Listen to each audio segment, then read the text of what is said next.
Hi to everyone watching this.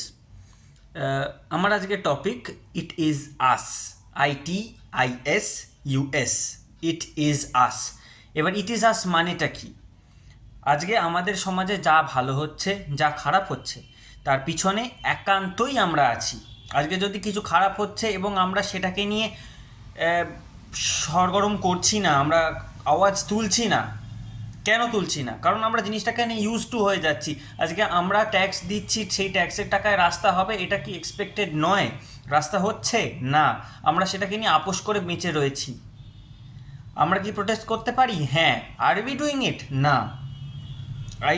আমরা কিছু না, আমরা কি সামান্যতম একটা চিঠি লিখি আমাদের কাউন্সিলরকে, একটা ফোনটুকু করি যে এখানে এটা কেন হয়েছে, এটা সারান?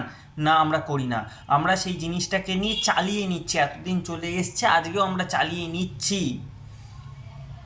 তারপরে যদি বড় কোনো রকমের খারাপ ঘটনা ঘটে, তখন যদি আমি মোমবাতি মিছিল করি, তাতে কি হবে? আজকে হাজারটা ঘটনা খারাপ হচ্ছে, আজকে একটা স্ট্যান্ড আউট করলে আপনারা হঠাৎ করে মনে হচ্ছে যে না, আজকে এটা একটু বেশি খারাপ হয়ে গেছে, তাই আমি এটার জন্য আজকে মোমবাতি মিছিল করব, আজকে এটার জন্য আমি রাত দখল করব। কেন? প্রতিটা যা যা খারাপ হচ্ছে, যা যা আমাদের ফান্ডামেন্টাল রাইটের মধ্যে রয়েছে, সেগুলো যখন যখন লঙ্ঘন হচ্ছে, সেগুলো সেই সময় সেই জায়গায় দাঁড়িয়ে প্রোটেস্ট করুন।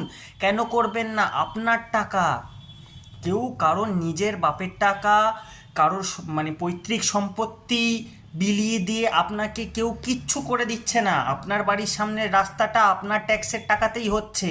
আজকে সেটা রুলিং হোক কি অপোজিশন, কেউ নিজের পার্টি ফান্ড থেকে আপনার জন্য রাস্তা বানিয়ে দিচ্ছে না।